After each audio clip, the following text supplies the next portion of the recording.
900 médicos se han reunido en París bajo la presidencia del profesor Pasteur Valéry Radot. Entre ellos el profesor Portier, quien hace ya 50 años descubrió los fenómenos fundamentales de una afección hoy popularizada bajo el nombre de alergia. Hace tiempo que se conocía con otros nombres. El asma, alergia. El eczema, alergia. La fiebre del heno, alergia.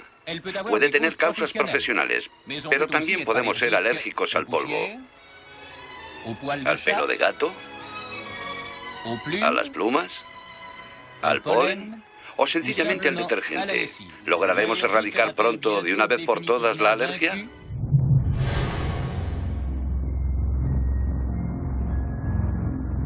«50 años después de la realización de este documental, las alergias están en auge.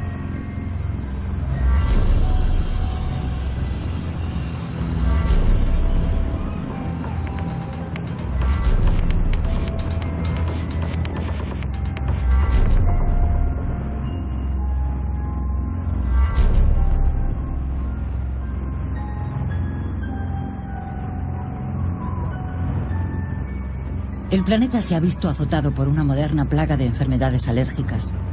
De verificarse la tendencia actual, pronto el 50% de todos los europeos sufrirá algún tipo de alergia. ¿Pero por qué ha cobrado la alergia proporciones epidémicas? Los síntomas pueden ir desde una ligera fiebre del heno hasta reacciones potencialmente mortíferas. ¿Cómo puede morir alguien por comer una dosis ínfima de cacahuete? ¿Por qué cada vez más personas se vuelven alérgicas a elementos básicos de la vida como el polen o la comida? La alergia no tiene ningún sentido desde el punto de vista de nuestra supervivencia. Las sustancias alérgenas también se están multiplicando. La lista se ha extendido hasta incluir el agua, el semen o la luz del sol. La brecha entre la humanidad y la naturaleza parece abrirse por momentos. ¿Qué puede significar? Yo también soy alérgica, así que me he propuesto arrojar algo de luz sobre la cuestión. Mi día a día está condicionado por una serie de medicamentos que solo atenúan los síntomas, sin una curación definitiva en el horizonte. Al igual que otros millones de pacientes con alergia, empecé a hacerme preguntas. ¿Cómo puede ser que un elemento completamente inofensivo pueda causar una enfermedad crónica tan seria? Para desentrañar este misterio, he decidido acudir a algunos de los mayores especialistas del mundo, que desde la vanguardia de la investigación están haciendo retroceder los límites de lo que sabemos sobre esta enfermedad y su vínculo secreto con la sociedad moderna.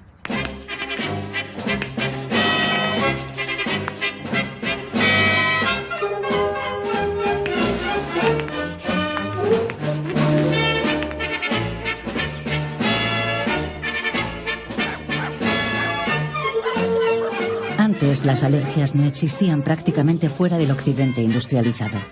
Hoy, sin embargo, la alergia se está extendiendo en los países en desarrollo conforme adoptan el estilo de vida occidental.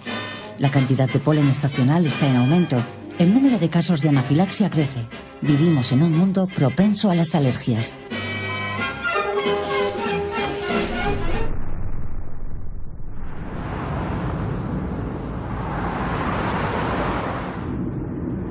La alergia es una reacción del sistema inmune de un individuo ante un elemento aparentemente inofensivo de nuestro entorno que las defensas de nuestro cuerpo consideran como una amenaza para su salud. ¿Por qué? El profesor Ruslan Medvedov de la Universidad de Yale tiene una visión global sobre la alergia. Comienza exponiéndonos la teoría clásica que trata de explicar esta extraña enfermedad, la llamada hipótesis de la higiene. Cuando se identificó por primera vez la alergia a principios del siglo pasado, se observó que afectaba principalmente a individuos de clase acomodada, individuos que tenían acceso a productos de higiene, vivían en mejores condiciones, con mejores instalaciones sanitarias, etc. Por ejemplo, en los países industrializados, la población tiene acceso a agua limpia y los casos de infecciones parasitarias son prácticamente nulos. Y no es que sea un estado muy natural para nosotros. Es un estado positivo, pero no es natural, porque en la naturaleza, casi todos los animales, empezando por nuestros antepasados, siempre han estado expuestos a las infecciones parasitarias, y ello acarrea ciertas consecuencias, entre otras cosas, una relativa desregulación del sistema inmune, ya que ahora nuestro sistema inmune no reacciona como debería. No quiero decir que deberíamos empezar a infectar a los niños deliberadamente, ni mucho menos. Solo quiero decir que el sistema inmune ha evolucionado para poder lidiar con unos niveles determinados de exposición a las infecciones. Y cuando éstas no se producen, empieza a comportarse de manera inapropiada. Según esta teoría clásica de las causas de la alergia, si cada vez hay más alergias es porque las personas no logran adaptarse a un entorno en rápida mutación y que supuestamente se ha vuelto demasiado limpio. ¿Pero basta para explicar la actual epidemia de alergias? La alergia existe en la naturaleza. No es simplemente un producto de nuestra sociedad. Pero los alérgicos, no muy numerosos a finales del siglo XIX, han visto aumentar sus filas en los países desarrollados. 1 de cada 30 individuos ya en los años 30 y 40, y 1 de cada 3 o más a comienzos del nuevo milenio. ¿Qué tiene nuestro entorno moderno que hace que tantas personas padezcan alergias?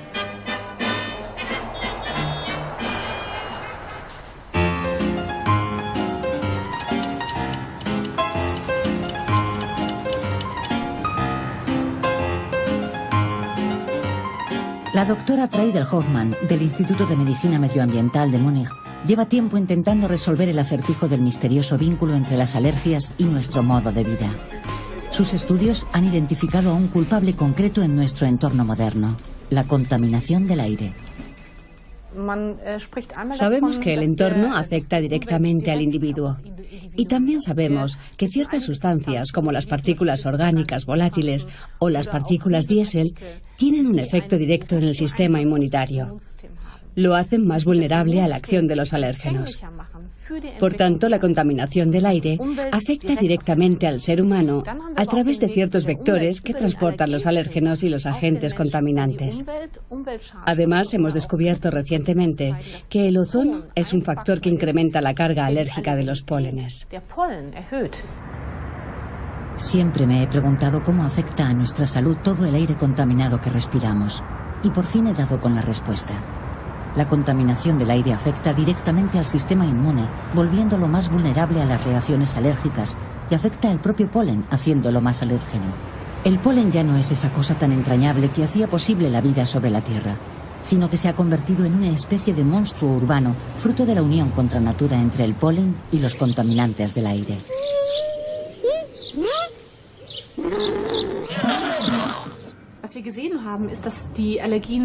Al ver que aumentaban los casos de alergia, los investigadores empezaron a preguntarse cómo podía ser que crecieran tan rápido. Primero se pensó que las modificaciones genéticas desempeñaban un papel importante, pero luego se invirtió el planteamiento y empezamos a pensar que los genes no podían mutar tan rápidamente. Y entonces el papel del entorno y su influencia pasaron a un primer plano. La genética no basta para explicar el actual aumento de las alergias, y eso es lo que ha llamado la atención de los científicos sobre la contaminación por el tráfico. La contaminación no solo modifica el polen, sino que a causa del cambio climático hay más polen y durante más tiempo. Así pues, el cambio climático es otro de los factores a tener en cuenta, ya que ha aumentado los niveles de dióxido de carbono en el aire.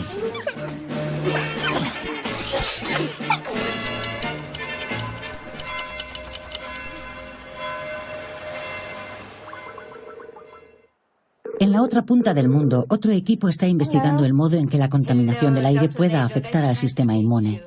La doctora Karina Do, de la Universidad de Stanford, es una investigadora especializada en el campo de las alergias, además de exasmática. De pequeña sufría asma severo y alergias. Nací y me crié cerca de Newark, en Nueva Jersey, que es una zona que está muy cerca de Nueva York y donde por aquel entonces había mucha contaminación. En cuanto salí de esa zona tan contaminada, mi asma mejoró muchísimo. Así que creo que son cosas relacionadas. Aunque solo sea un caso particular, me hace plantear una serie de preguntas sobre la forma en que el entorno afecta al asma y las alergias.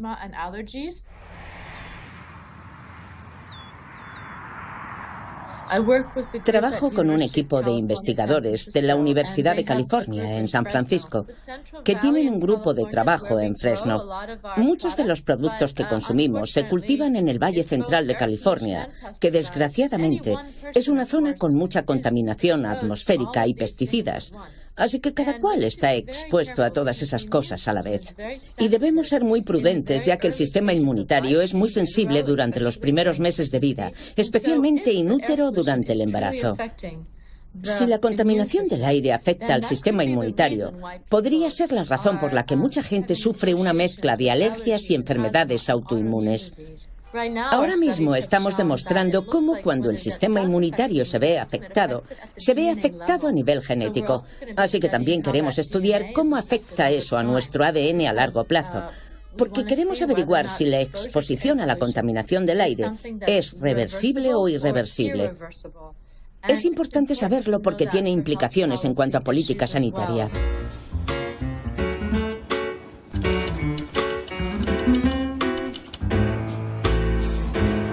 Así pues, la contaminación por los pesticidas y el tráfico es un cóctel tóxico que nos provoca alergias y hasta puede afectar a nuestro ADN. Pero he descubierto otro estudio interesante sobre la posible relación entre los pesticidas y la alergia. El estilo de vida occidental también se asocia, como sabemos, con un aumento de la contaminación industrial. Y eso incluye los pesticidas. Y ya hay estudios que apuntan a la relación entre las alergias y los pesticidas. Por ejemplo, se han publicado estudios sobre la rinitis alérgica y el asma en entornos rurales de Estados Unidos que sugieren que hay un vínculo entre los pesticidas y las alergias. Los pesticidas se infiltran en nuestro organismo por diferentes vías. Los podemos aspirar o ingerir. La doctora Yeshow ha indagado en la segunda opción. Queríamos averiguar si tenía sentido examinar no cualquier tipo de pesticida, sino los que tienen un fuerte efecto antibacteriano. Y queríamos tratar de ligarlo con la hipótesis de la higiene. Queríamos saber si se da una sensibilización alérgica en el caso de los pesticidas con efectos antibacterianos. Los pesticidas pueden tener diversos efectos. Los diclorofenoles que contienen son unas sustancias químicas que no solo eliminan las plagas de las cosechas, sino que también podrían acabar con las bacterias beneficiosas para el organismo. Un estudio realizado con más de 2.000 sujetos mostró que más del 95% tenía diclorofenoles en la orina. Y descubrimos que los individuos con mayores niveles de diclorofenoles tenían cerca de un 80% más de probabilidades de padecer una alergia alimentaria. Cuando buscamos su origen, descubrimos que estaban presentes en el aire, el agua y la comida. Y los pesticidas son tan solo uno de los muchos agresores a los que nos enfrentamos en nuestro aséptico día a día. La gente debería evitar abusar de los antibióticos o los productos de higiene. Aunque naturalmente si necesitamos un medicamento para tratar una enfermedad tenemos que usarlo. Pero tenemos que ser prudentes con las diferentes interacciones de nuestro entorno, con nuestro intestino y nuestra flora microbiana, porque hay muchos indicios que apuntan a la hipótesis según la cual el exceso de higiene fomenta las alergias y el asma. Actualmente se están llevando a cabo estudios para intentar comprenderlo. Se publicó un estudio sobre un producto presente en la pasta de dientes y el jabón, llamado triclosan, y se descubrió que estaba ligado a las alergias alimentarias. Porque las bacterias nos ayudan a digerir la comida. Las bacterias naturalmente presentes en nuestro intestino nos ayudan a evitar tener bacterias malas. O sea que nos ayudan a digerir la comida, pero también evitan la presencia de bacterias malas que podrían colonizar el intestino. Es un equilibrio muy delicado. Así pues, parece haber algo de verdad en la hipótesis de la higiene, la teoría según la cual los niños que se crían en un entorno esterilizado como el nuestro pueden desarrollar un sistema inmune defectuoso. Sin embargo, estos estudios desvelan que esto es cierto también para nuestro entorno interior, nuestro cuerpo. No solo no vivimos ya en el campo, donde cada gramo de tierra contiene 40 millones de células bacterianas, sino que comemos, bebemos y nos aplicamos agentes antibacterianos que matan las bacterias que hacen posible la correcta digestión de los alimentos y su metabolización, allanando el terreno para la alergia.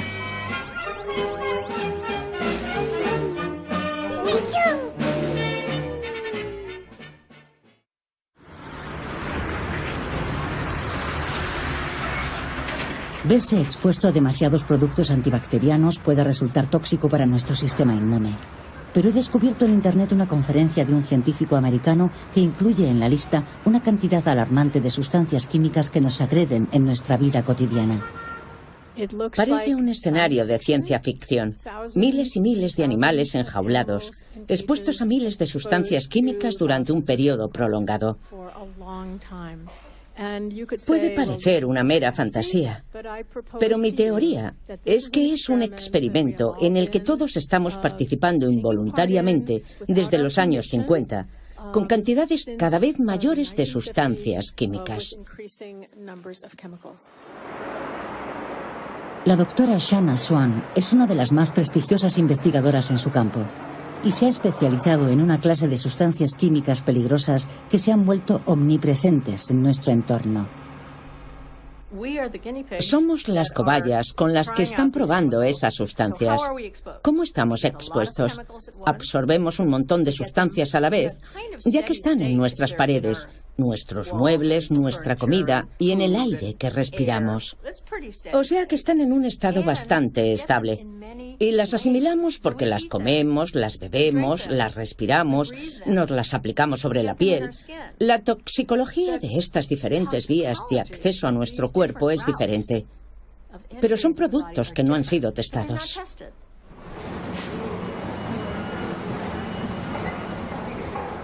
Estamos expuestos a miles de productos químicos que jamás han sido testados para ver si son seguros. Es una pesadilla. ¿Y si este test masivo en el que participamos todos tuviera algo que ver con la actual pandemia de alergias?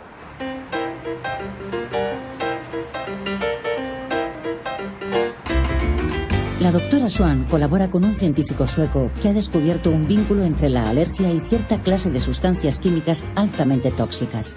Está en Nueva York realizando una visita de investigación.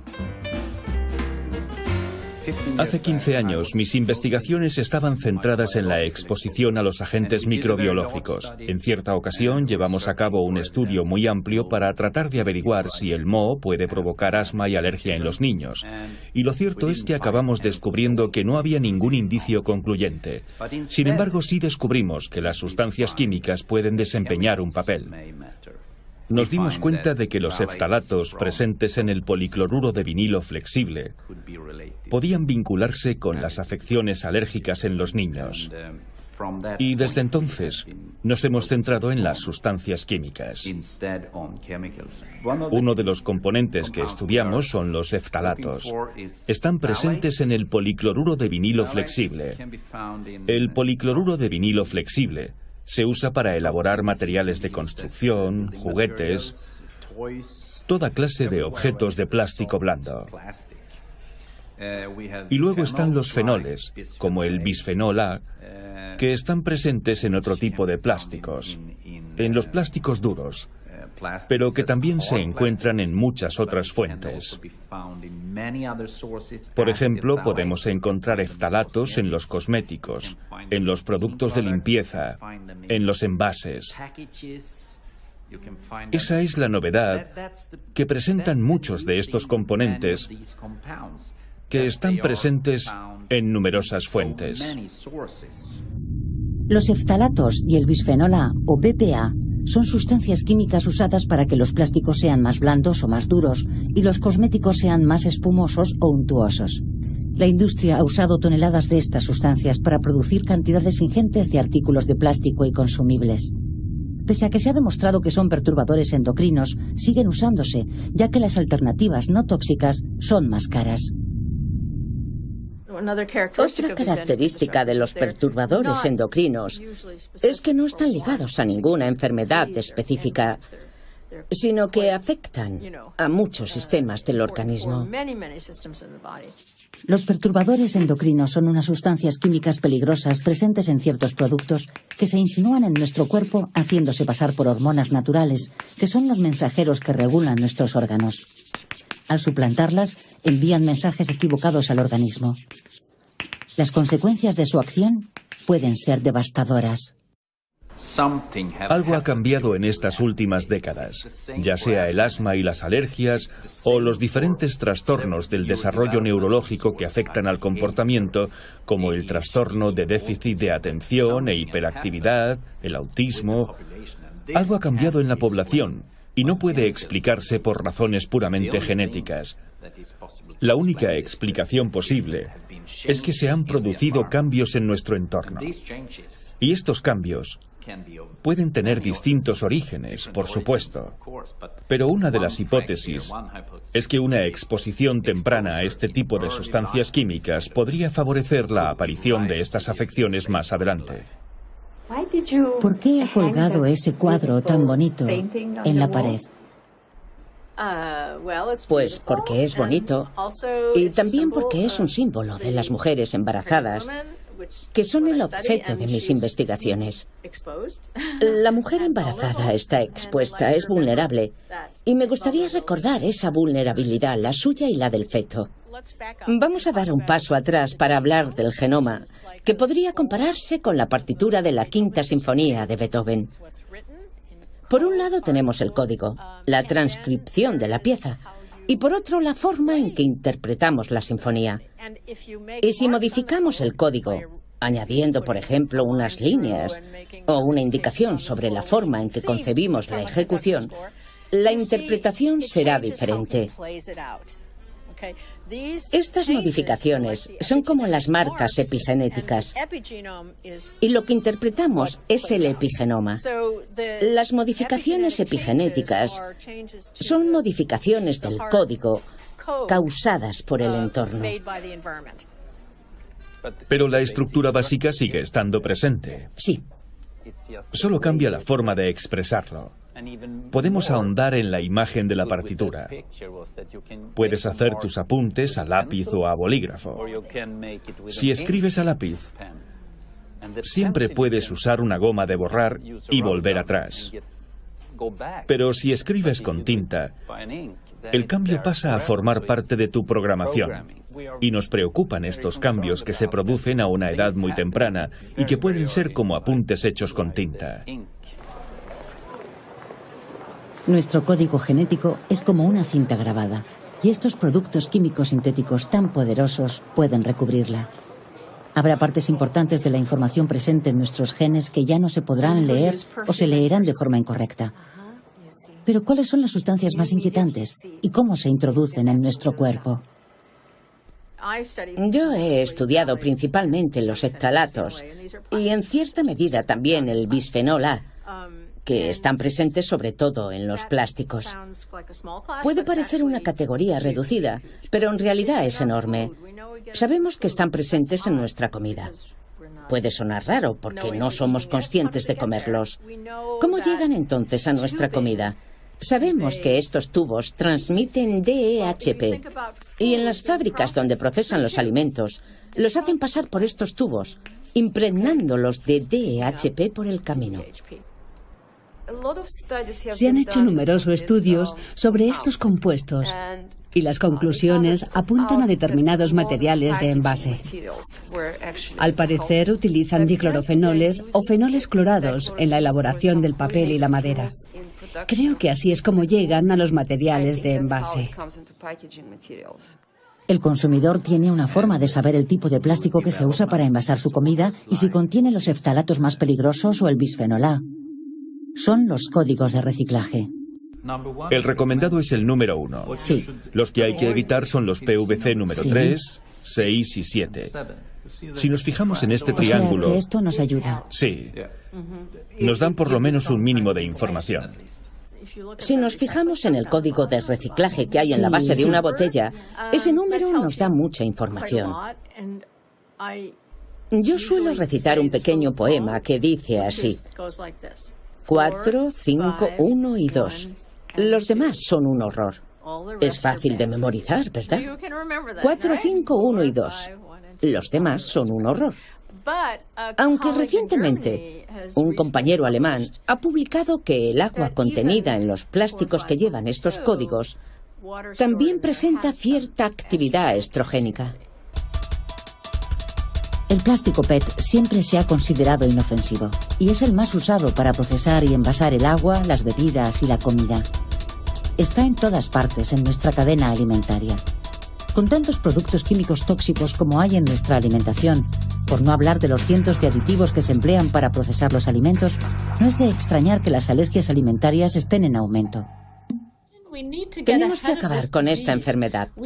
Creemos que el número de afectados se duplica cada 10 años y los diagnósticos de alergias alimentarias están en aumento constante. Es tan preocupante que, por ejemplo, se habla de una epidemia. Por tanto, tenemos que comprender las causas y aprender a evitarlas.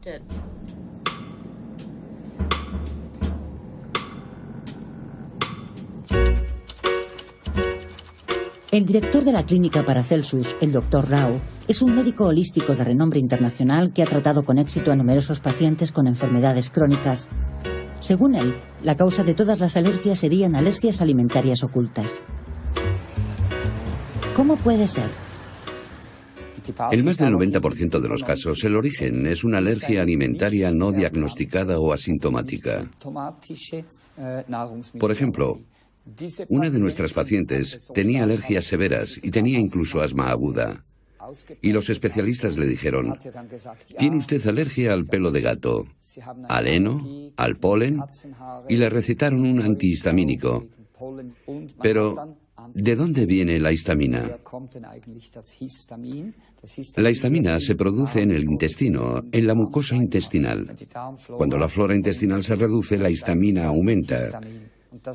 Y es entonces cuando aparecen las alergias alimentarias. Tomemos el caso de esta paciente. Antes presentaba reacciones alérgicas a toda clase de productos alimentarios. Por ejemplo, la espelta, la leche de vaca, etc. Y también a la caseína. Cambiando su régimen, pudimos observar una mejora significativa. Así que vemos que cuando alguien padece alergia o asma, las causas más profundas, las más tóxicas, están en su intestino. También realizan análisis a sus pacientes para detectar la presencia de contaminantes medioambientales comunes en su organismo. La contaminación por metales pesados ha aumentado de forma escandalosa. Lo vemos con el aluminio, lo vemos con el arsénico, lo vemos con el mercurio, en tasas tan elevadas que entran ya en la categoría tóxica. Estamos hablando de metales tóxicos que pueden irritar las mucosas y debilitar el sistema inmunitario. ¿A qué cree que se debe la actual epidemia de alergias? Las bacterias de la flora intestinal humana, sobre todo en los niños, están siendo destruidas sistemáticamente. La flora intestinal se ve perturbada por el cloro del agua, destruida por los conservantes de los alimentos y atacada por el uso de antibióticos. Además, debido a nuestro cambio de régimen en estas últimas décadas, ha disminuido muy significativamente nuestra ingesta de oligoelementos. Por ejemplo, en nuestros pacientes, la presencia de zinc ha disminuido en un 75% en los últimos 50 años. Y el zinc es, de algún modo, un adversario de la histamina que puede provocar alergias.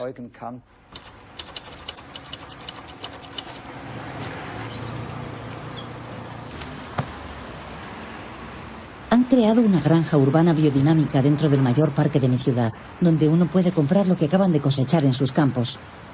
Están llevando a cabo un proyecto de investigación conjunto con la Universidad de Bolonia para averiguar si las variedades de trigo antiguas tienen un valor nutricional más elevado que las variedades modernas. Aquí cultivamos variedades antiguas de trigo y las usamos para hacer pan. Y cultivamos este trigo en armonía con los ciclos naturales de las estaciones: el sol, la luna, los planetas y el amor a la tierra. Estos trigos no necesitan tanto fertilizante como los trigos modernos. Las tierras siempre se han alimentado de lo que quedaba de las cosechas procedentes. Muchas sustancias no están presentes en los trigos modernos. Las nuevas variedades han sido seleccionadas para ser fertilizadas con productos químicos y tratadas químicamente para protegerlas de los parásitos y las malas hierbas. Así que ya no necesitan todas esas sustancias antiguas y no las sintetizan. Claro. Pero producen mucho más. Así que toda la energía de la planta produce una masa de almidón y de proteínas. El tipo de proteínas que son malas para el organismo, porque son las que constituyen el gluten. Ya veo. Y de ahí todas esas alergias al gluten. Eso es.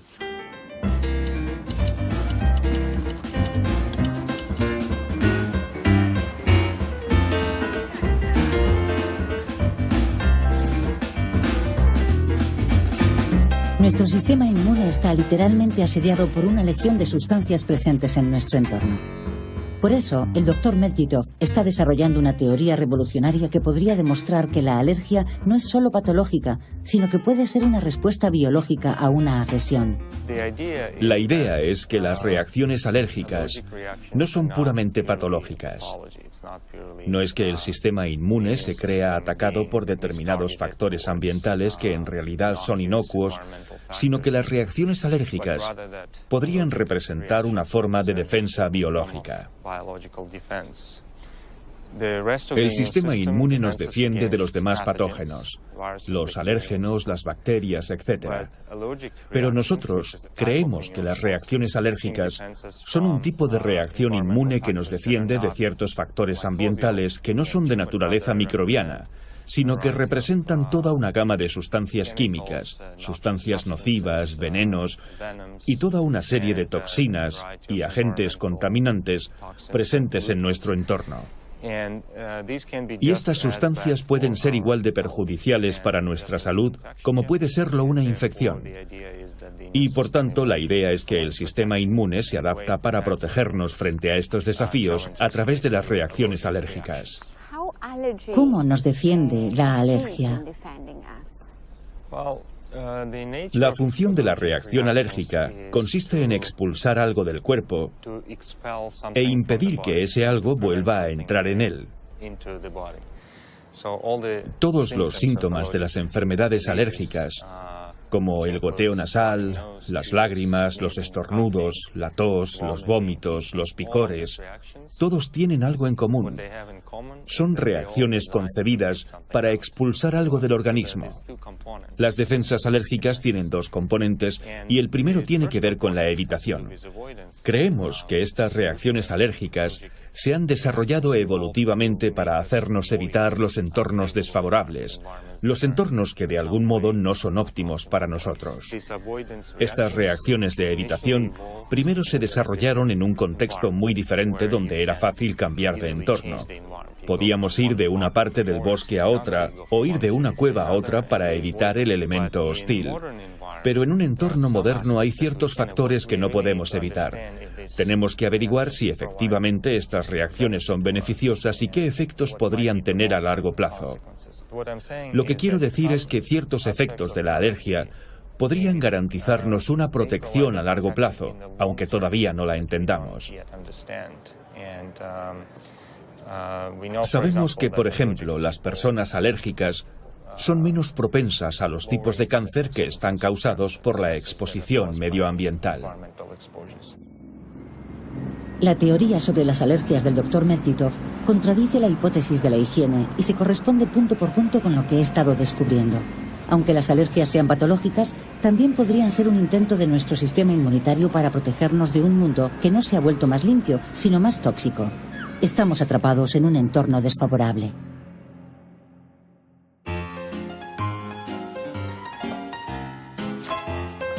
Si las sustancias químicas presentes en nuestro entorno son las principales enemigas de los alérgicos, hay que saber exactamente dónde se esconden para poder protegerse de ellas.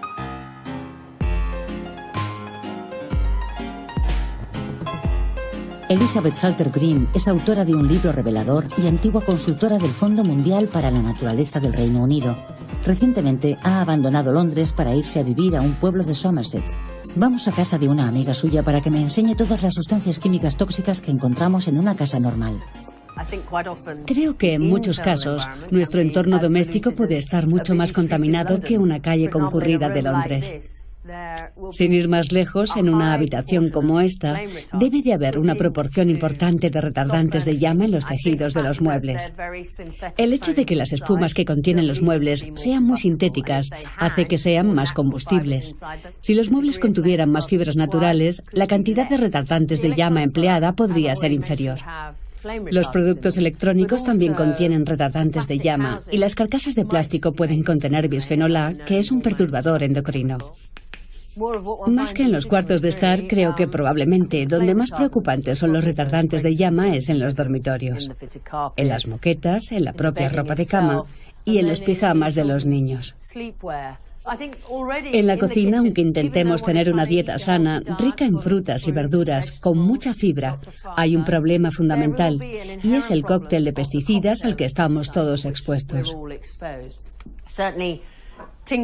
Las latas de conservas suelen estar recubiertas de bisfenol A, y si se trata de un producto ácido, la capa de bisfenol A tenderá a filtrarse en la comida y, claro, luego lo ingeriremos. Antiguamente los recipientes donde conservábamos la comida contenían bisfenol A, y quizás hoy también, pero por culpa del secreto industrial no siempre podemos saber qué cosas contienen bisfenol A y qué cosas no, lo cual es preocupante. En todo caso, si vemos el símbolo de reciclaje con el número 7 en el medio, es muy probable que lo contenga. Otro campo de la cocina que nos preocupa es el de los utensilios de cocina antiadherentes que utilizamos hoy en día, porque contienen compuestos perfluorados. También encontramos muchas sustancias químicas inquietantes en los productos cosméticos. Tienen parabenos, que son conservantes, y se sabe que son perturbadores endocrinos. Los perfumes también son muy alérgenos. Es un gran problema para el consumidor medio, porque no es fácil elegir el tipo de producto que vamos a usar cuando no disponemos de toda la información y la que tenemos es tan complicada. Como los phtalatos y el bisfenol A contenidos en los plásticos o los cosméticos no figuran en las etiquetas, son difíciles de evitar. Es la primera vez en la historia de la humanidad que nuestro organismo encierra una carga tóxica de tal magnitud. Hay más de 80.000 productos químicos en el mercado. No todos están muy concentrados, ni todos son tóxicos, pero muy pocos han sido testados. Y no sabemos si se anulan, se refuerzan o si se combinan para formar algo mucho peor. Y hay otro problema, y es que, como reza el viejo dicho, la dosis hace el veneno. Es decir, que cuanto más expuesta está una población a una cosa, más efectos tóxicos observamos. Pero también es posible que para este tipo de compuestos lo importante no sea tanto la dosis como el momento en que los absorbemos. Puede ser que la exposición solo sea nociva en un momento concreto. Por ejemplo, cuando el feto se encuentra en cierto estadio de desarrollo.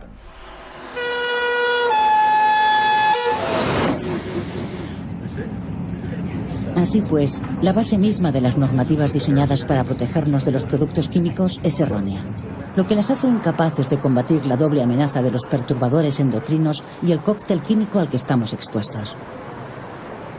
La cuestión de los riesgos sanitarios ligados a la contaminación química ya fue planteada hace 10 años por una declaración histórica, el Llamamiento de París. Su impulsor es el profesor Belpont. El Llamamiento de París fue proclamado en 2004. Es una declaración internacional que tiene un valor histórico, puesto que fue suscrita por el conjunto de las asociaciones de médicos de Europa, por 300.000 ciudadanos europeos y por varios miles de científicos de todo el mundo, incluidos varios premios Nobel.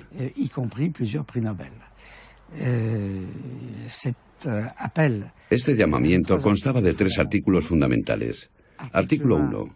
Muchas de nuestras enfermedades están ligadas a la contaminación química. Artículo 2. Los niños están en peligro por culpa de esta contaminación, ya que son los más vulnerables dentro de nuestra sociedad. Y artículo 3. Si seguimos contaminando el medio ambiente como lo hemos estado haciendo hasta hoy, la propia especie humana corre peligro.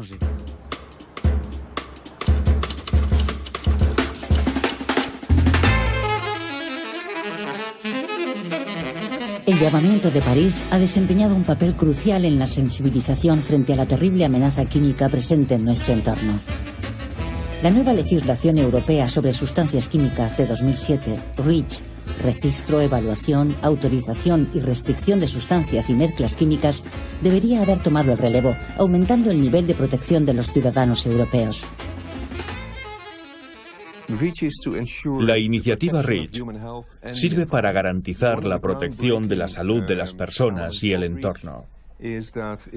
Uno de los elementos novedosos de REACH es que identifica muy claramente la responsabilidad de los matriculados, es decir, los que fabrican o importan productos químicos, que ahora deben presentar un informe que explique, por un lado, los peligros de la sustancia y, por otro lado, cómo puede usarse de manera segura, aunque en sí el producto sea peligroso. Todas esas informaciones se comunican entonces a la agencia para que evalúe esas informaciones y las corrobore. Si tenemos dudas sobre una sustancia determinada, puede pasar que, en nombre de los Estados miembros y la agencia, digamos, hay que limitar el uso de esta sustancia. ¿Qué se está haciendo al respecto de los phtalatos y el bisfenol A, que son las sustancias que mayor preocupación despiertan a nivel global? Hay muchas sustancias que nos preocupan. Pero si nos fijamos en el conjunto de todas las sustancias, muchas se pueden usar de forma segura. En este contexto, y ya desde la anterior legislación, hemos impuesto ciertas restricciones a los phtalatos, por ejemplo, para fabricar los mordedores que chupan los bebés. ¿Qué otros componentes han restringido últimamente? ¿Qué otros componentes hemos restringido? ¿El bisfenol A? Buena pregunta. No. Con respecto al bisfenol A, estamos revisando la clasificación y el etiquetado de esa sustancia. Pero ya existen cientos de estudios sobre los phtalatos y el bisfenol A que demuestran claramente que afectan a nuestro sistema endocrino. En el campo de la regulación, todavía no hay unos criterios consensuados para determinar si, en base a nuestras informaciones, podemos considerar que una sustancia dada es un perturbador endocrino. Todavía se está debatiendo. ¿Y por qué desde la agencia no se exige a los productores que indiquen la presencia de phtalatos y bisfenol A en las etiquetas? ¿Por qué se oculta esta información a los consumidores? Porque la agencia no ha recibido ningún mandato por parte de los Estados miembros y la Comisión Europea para hacerlo, pero es una información que no interesa necesariamente a todos los consumidores. Hay una negativa a reconocerlo por parte de la clase política, que antepone los intereses económicos a corto plazo a la salud de la población, sin darse cuenta de que la factura sanitaria se está agravando a diario en todo el mundo debido a la permanente degradación física, química y biológica de nuestro entorno. Está claro que hoy por hoy hay un divorcio entre el mensaje científico aceptado a nivel internacional por el conjunto de la comunidad médica y científica y las decisiones de los políticos que se niegan a reconocer la realidad.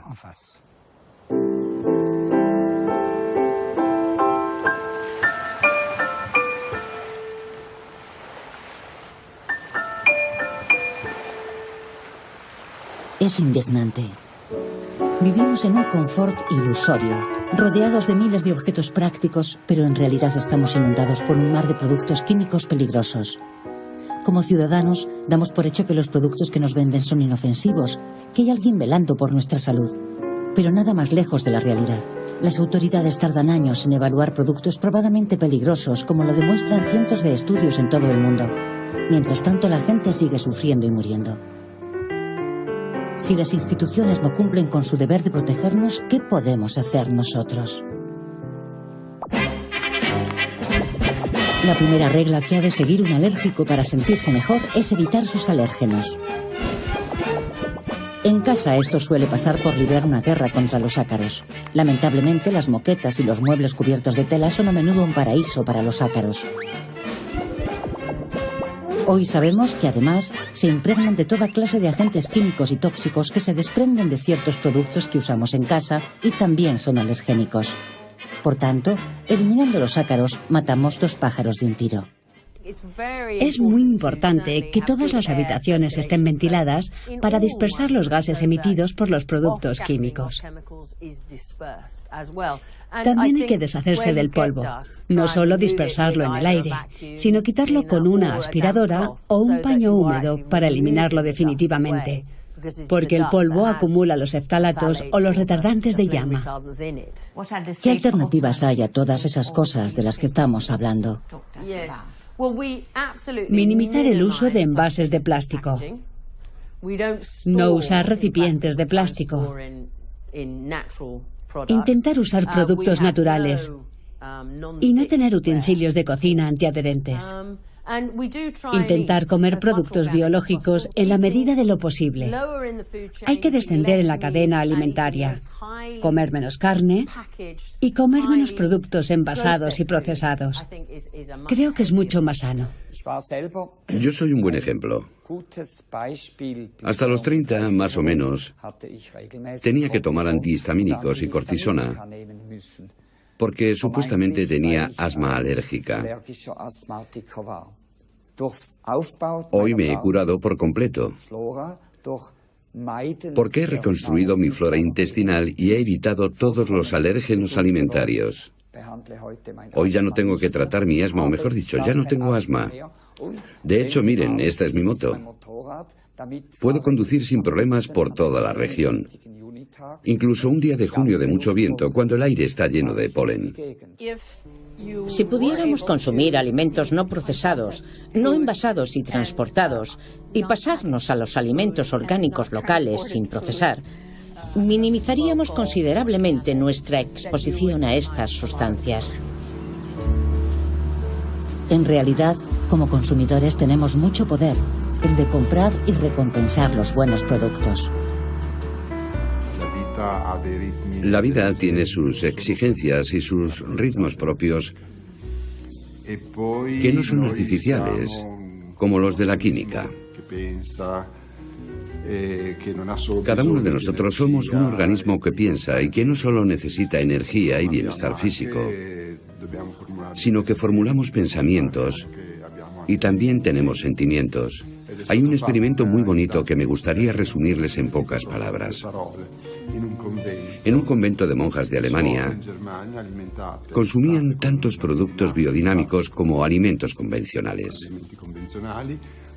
Les hicieron un montón de análisis, pero la cosa que se me ha quedado grabada es que las monjas dijeron muy ingenuamente que cuando comían los productos biodinámicos, aparte de que les gustaban más porque estaban más ricos, luego rezaban mejor.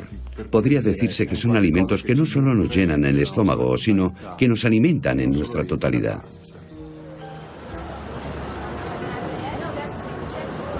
Que tu alimento sea tu medicina y tu medicina sea tu alimento. Hay que rescatar cuanto antes esta idea antigua ya olvidada, en una sociedad donde la comida es a menudo puro veneno. Así lo confirman los estudios más punteros sobre las alergias, que se están centrando en los múltiples aspectos de la contaminación, considerada como un factor clave en la explosión global de las afecciones alérgicas. Pero si la alergia puede ser un factor de protección frente a las amenazas externas, ¿por qué no somos todos alérgicos? ¿Por qué solo una parte de la población ha desarrollado alergias y se ha vuelto tan hipersensible a los alérgenos? Para unos animales tan sociales como los humanos, que siempre han vivido en pequeños grupos durante una parte importante de su historia evolutiva, puede que no sea necesario que todos los miembros de una comunidad sean hipersensibles a los entornos nocivos. Puede bastar con que lo sea una porción de la comunidad para advertir al resto del grupo del peligro de estos entornos. Es una visión puramente especulativa, pero podría explicar por qué solo padecen alergias algunos subconjuntos de personas. Y los alérgicos podrían ser una suerte de centinelas del medio ambiente que determinan si este es óptimo o no lo es. Los alérgicos podrían ser una especie de centinelas de nuestro entorno, capaces de percibir y reaccionar a cosas que son dañinas para todos. Creo que si tuviéramos otra perspectiva sobre las alergias, una perspectiva más anclada en un pensamiento evolucionista, podría ayudarnos a comprender las raíces del problema, ya estén en nosotros o en nuestro entorno. Si de verdad queremos llegar al fondo de lo que son las alergias, podría indicarnos otros tipos de tratamientos posibles.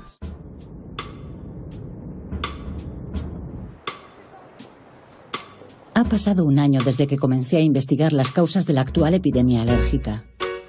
El aumento de los casos de alergia en la población es una señal de alarma sobre los riesgos medioambientales que genera nuestra sociedad industrial moderna y que podrían acabar siendo letales para nuestra especie si no tomamos cartas en el asunto. La buena noticia es que cada vez hay más iniciativas comunitarias en todo el mundo que cuestionan el statu quo. Existen bancos de datos online sobre alternativas seguras y cada vez hay más gente que organiza grupos de compra para adquirir productos más sanos y nuevas empresas que fabrican productos verdes y bioplásticos inofensivos. Como consumidores y ciudadanos, todos podemos ayudarles a imponerse.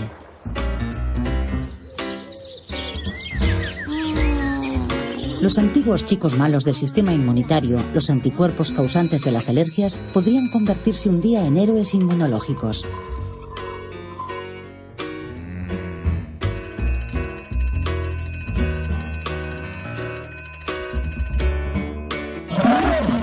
Si la alergia es una señal de alarma, más nos vale hacerle caso.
Es una reacción del sistema inmune de un individuo ante un elemento aparentemente inofensivo de nuestro entorno que las defensas de nuestro cuerpo consideran como una amenaza para su salud. ¿Por qué? El profesor Ruslan Medjitov de la Universidad de Yale tiene una visión global sobre la alergia. Comienza exponiéndonos la teoría clásica que trata de explicar esta extraña enfermedad, la llamada hipótesis de la higiene.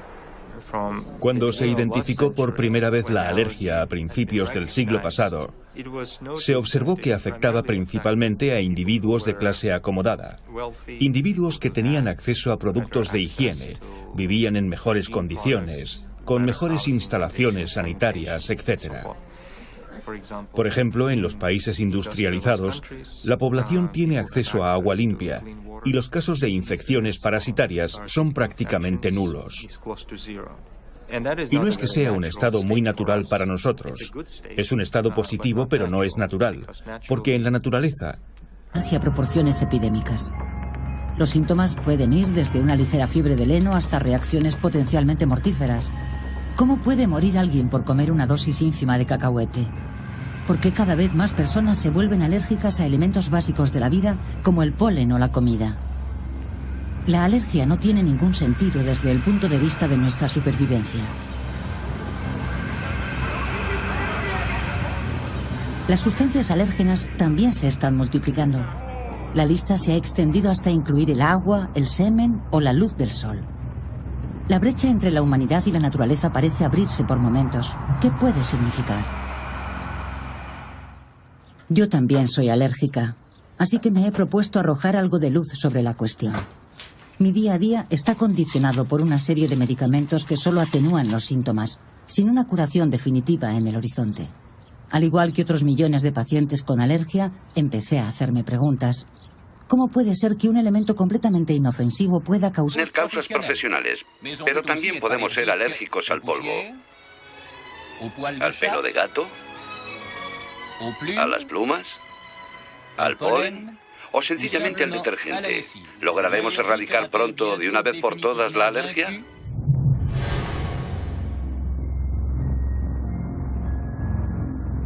...50 años después de la realización de este documental, las alergias están en auge.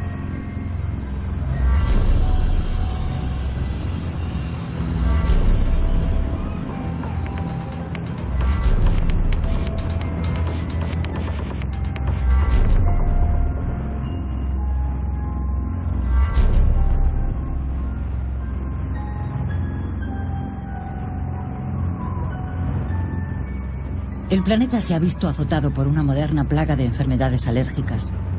De verificarse la tendencia actual, pronto el 50% de todos los europeos sufrirá algún tipo de alergia. ¿Pero por qué ha cobrado la alergia una enfermedad crónica tan seria? Para desentrañar este misterio, he decidido acudir a algunos de los mayores especialistas del mundo, que desde la vanguardia de la investigación están haciendo retroceder los límites de lo que sabemos sobre esta enfermedad y su vínculo secreto con la sociedad moderna.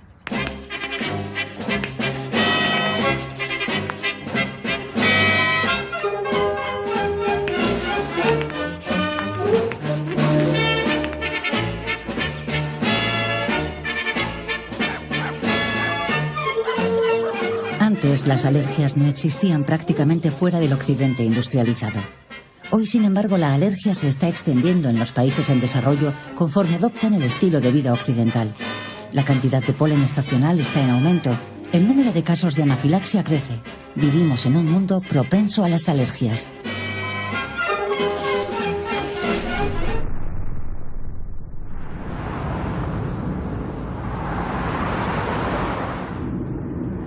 La alergia.